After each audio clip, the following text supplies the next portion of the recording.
Salut les amis, j'espère que vous allez bien, on se retrouve pour une nouvelle vidéo sur Dragon Ball et aujourd'hui une nouvelle QPDB, une émission que vous adorez sur la chaîne. N'oubliez pas de poser toutes vos questions en commentaire dès la semaine prochaine, je sélectionnerai une nouvelle question. La question qui a été sélectionnée cette semaine, c'est celle de Hanzo Nissan qui me pose une question très intéressante. Est-ce que les humains peuvent contrôler ou avoir le ki divin et par la suite utiliser l'ultra instinct? Et pour répondre à cette question, on va tout simplement commencer par l'origine du ki divin, à quel moment il a été intégré dans l'histoire de Dragon Ball, tout simplement dans la saga Majin Buu avec l'arrivée de Kibito et de Shin. Et très concrètement, à l'époque de l'arc Majin Buu, on savait pas grand chose sur le ki divin ou le Kami no Ki en japonais, on savait juste que c'était un ki qui était plus fort que le ki normal utilisé par les mortels et basta. Là où on est rentré plus dans les détails et sur l'affinement de l'utilisation du ki divin, c'est dans l'arc Battle of God. Car dans l'arc Battle of God, le ki divin est tout simplement mis à l'honneur, c'est la clé du scénario. On va avoir pour la première fois l'apparition du dieu de destruction Beerus avec son ange, quelque chose qu'on ne connaissait pas encore dans l'univers de Dragon Ball,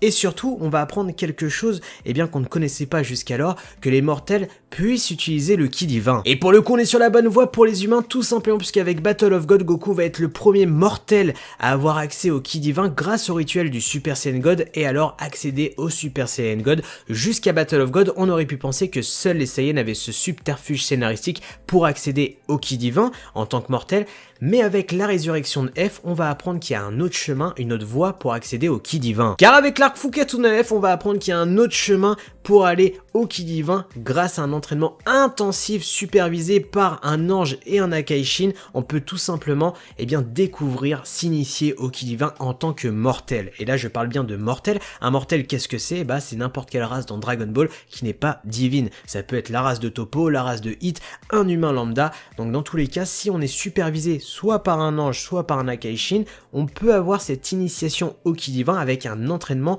surdimensionné. Et d'ailleurs pour moi ça s'arrêterait pas à un ange ou un Akaishin, puisque les Kaioshin ont eux aussi du ki divin, donc je ne vois pas pourquoi les dieux de la création seraient pénalisés sur l'initiation du ki divin pour un mortel. Je pense aussi que les Kaioshin ont ce pouvoir de pouvoir entraîner des humains pour les initier au ki divin. Et pour répondre à cette première partie de question qui est tout simplement est-ce qu'un humain peut avoir accès au ki divin dans l'univers de Dragon Ball, depuis Fukkatsuno F, on sait qu'un mortel peut s'initier au ki divin avec un ange ou un Akaishin et sûrement un Kaioshin si on rentre dans le bail que n'importe quel dieu qui a du ki divin pour initier un mortel. Un mortel c'est un humain, donc oui c'est possible et surtout que ça serait totalement pas débile de mettre Krillin, Yamcha, Tenshinhan, Muten Roshi au goût du jour avec le ki divin, ce qui permettrait de rattraper un petit peu la différence de puissance qu'il y a actuellement avec les Saiyans. Alors bien sûr vous attendez pas à des dingueries, un humain ne sera jamais supérieur à un Saiyan tout comme un Namek. Si ces deux races s'initient au ki divin, certes ça serait cool pour Dragon Ball Super parce que ça les mettrait au goût du jour au niveau des puissances actuelles,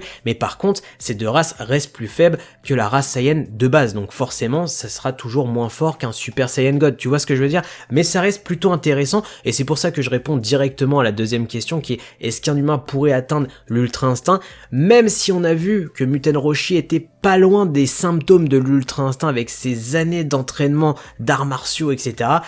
Ça reste très compliqué et surtout dangereux pour un mortel d'utiliser l'ultra instinct puisque même à ce jour Goku n'arrive pas à rattraper et surtout à retrouver l'ultra instinct, donc pour moi, ça serait franchement abusé qu'un humain atteigne l'ultra instinct. Enfin voilà tout ce que je pouvais dire sur cette question qui était plutôt intéressante. À vous de poser de nouvelles questions en commentaire, j'en sélectionne une pour la semaine prochaine. N'oubliez pas de bombarder les likes, de partager, de vous abonner à la chaîne YouTube. Sur ce, moi je vous laisse, tchuss!